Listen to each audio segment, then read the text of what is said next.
Hello students, स्वागत है आपका अपने यूट्यूब चैनल स्टडी विद तारेस पर। हम लोग पढ़ रहे थे फिजिक्स के चैप्टर लाइट को, यानी कि प्रकाश को, जिसमें हम पढ़ रहे थे रिफ्लेक्शन एंड रिफ्रैक्शन, प्रकाश का परावर्तन एवं अपवर्तन। पिछले वीडियोस में हमने देखा था यूजेस ऑफ कनकेव मिरर, यानी अवतल दर्पण के उपयोग, और अवतल दर्पण से कैसे कैसे रे डायग्राम बनता है, यानी किरण आरेख बनता है। उसके बाद हम लोगों ने देखा था कि कन्वेक्स मिरर से कैसे रे डायग्राम बनता है, यानी उत्तल दर्पण से कैसे किरण आरेख बनता है।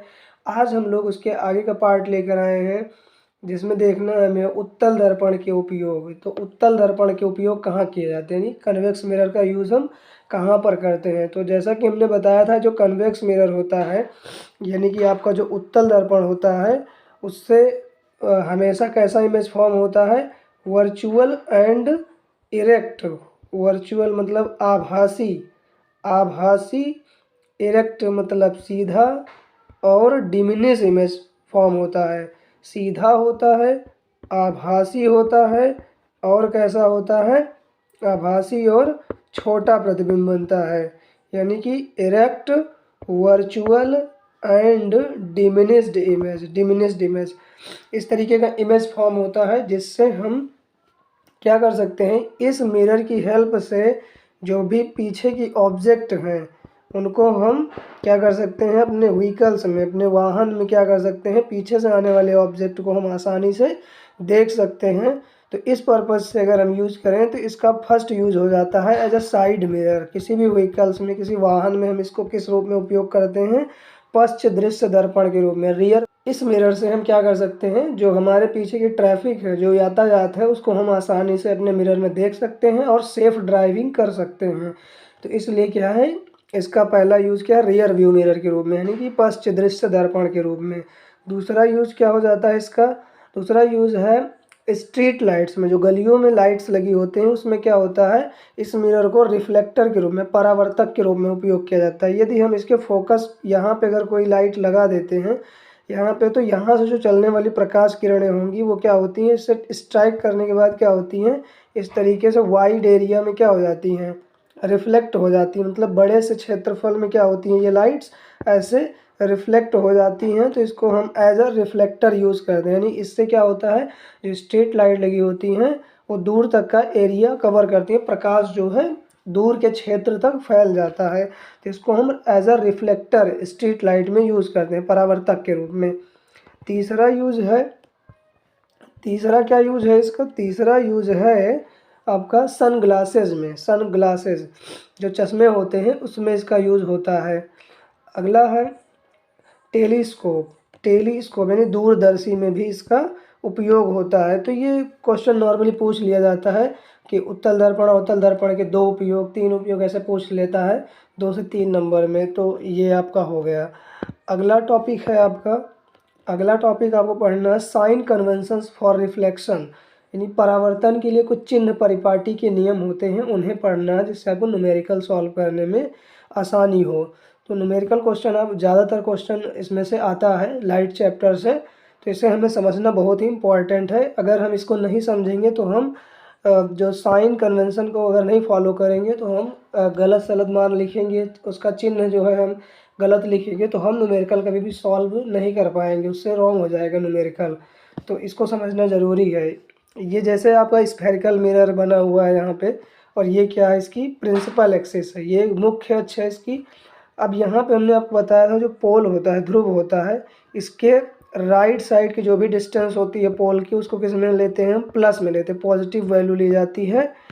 और पोल के लेफ्ट साइड में जो भी वैल्यू होती है उसको निगेटिव में लेते हैं। ये समझ में आ गया आपको। उसके बाद जो मुख्य अक्ष है, ये प्रिंसिपल एक्सिस, अगर यहाँ पे हम कोई ऑब्जेक्ट रखते हैं, ऑब्जेक्ट हमेशा लेफ्ट साइड में रखी जाती है, यानी कि बाईं ओर रखी जाती है दर्पण के। तो जब भी हम ऑब्जेक्ट को इस टाइप से रखते हैं, ये हमारा ऑब्जेक्ट हो गया ए बी, ये वस्तु हो गई। तो यहाँ जो वस्तु की ऊंचाई लेंगे, हाइट, इस एक्सिस के अबव जो हाइट लेंगे उसको क्या लेंगे, पॉजिटिव लेंगे। यहाँ पे जो हाइट लेना है वो हमें क्या लेना है, प्लस में लेना है, यानी कि इसकी हाइट अगर हम h माने तो प्लस h लेना है। अगर इसका इमेज यहाँ पे कहीं फॉर्म हो रहा है, मान लो इन्वर्टेड इमेज फॉर्म हो रहा है यहाँ पे, उल्टा प्रतिबिंब, तो जो बिलो होगा एक्सिस के बिलो जो भी हाइट्स होंगी, मतलब अक्ष के जो भी नीचे हाइट होंगी उनको हम किस में लेंगे, माइनस में लेंगे। और जनरली इमेज की हाइट को हम एच डैश से या आई से डिनोट करते हैं, आई फॉर इमेज यानी प्रतिबिंब, तो हम आई से लिख सकते हैं या एच डैश से लिखते हैं। और जो ऑब्जेक्ट है ये वस्तु, वस्तु की ऊंचाई को हम ओ से भी लिखते हैं और एच से भी लिखते हैं। ये बातें हो गई। उसके बाद क्या होता है कि साइन कन्वेंशन में रूल है कि जो भी लाइट इंसिडेंट होगी ऑब्जेक्ट से वो हमेशा कहाँ से इंसिडेंट होगी, हमेशा लेफ्ट साइड से इंसिडेंट होगी, यानी बाईं ओर से लाइट हमेशा फॉल होगी इस मिरर पर, बाईं ओर से ही इस पर लाइट फॉल होगी। आगे है कि जो भी लाइट होगी वो तो लेफ़्ट साइड से फॉल होगी। जो डिस्टेंस इसकी मेज़र करेंगे, यानी कि जो ऑब्जेक्ट है उसकी जो दूरी होगी वो अगर हमें मेज़र करना है तो हम कहाँ से लेंगे, हमेशा पोल से मेज़र करेंगे इसको। और जो ऑब्जेक्ट है यानी ये जो वस्तु है इसकी जो दूरी है, डिस्टेंस है पोल से, उसको हम किस लेटर से डिनोट करते हैं, उसको हम डिनोट करते हैं यू लेटर से।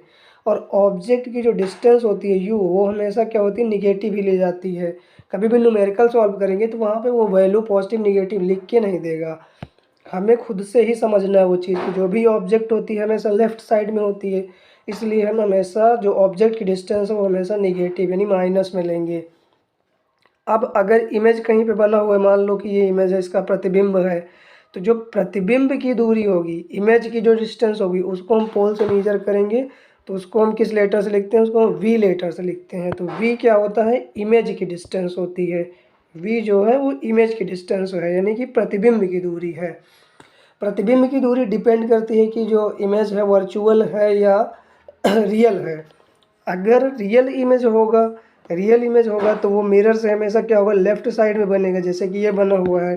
तो अगर रियल इमेज है तो ये डिस्टेंस जो v है उसको किस साइन में लेंगे, हम निगेटिव साइन में लेंगे। और अगर वर्चुअल इमेज बनता है, आभासी प्रतिबिंब बनता है, तो आभासी प्रतिबिंब हमेशा क्या होता है, मिरर के बिहाइंड बनता है, यानी कि दर्पण के पीछे ही बनता है। और दर्पण के पीछे जो भी डिस्टेंस है वो क्या होती हैं, वो सारी डिस्टेंस पॉजिटिव होती हैं। तो अगर जो इमेज है वो कैसा बन रहा है, आभासी बन रहा है, यानी कि वर्चुअल इमेज अगर बन रहा है, वर्चुअल इमेज, तो v की जो वैल्यू है वो क्या होगी, पॉजिटिव लेंगे। वर्चुअल इमेज में v की वैल्यू पॉजिटिव लेंगे यानी कि प्रतिबिंब की दूरी को। और अगर रियल इमेज है, वास्तविक प्रतिबिंब है, तो वहाँ पे v की वैल्यू क्या लेना है, माइनस लेना है। u की वैल्यू आपको याद रखना, u की वैल्यू हमेशा ही निगेटिव ली जाती है। अच्छा, ये सारी चीज़ें समझ में आ गई, तो इसके आगे हम बढ़ते हैं। आगे हम आपको बताते हैं मिरर फार्मूला, दर्पण सूत्र।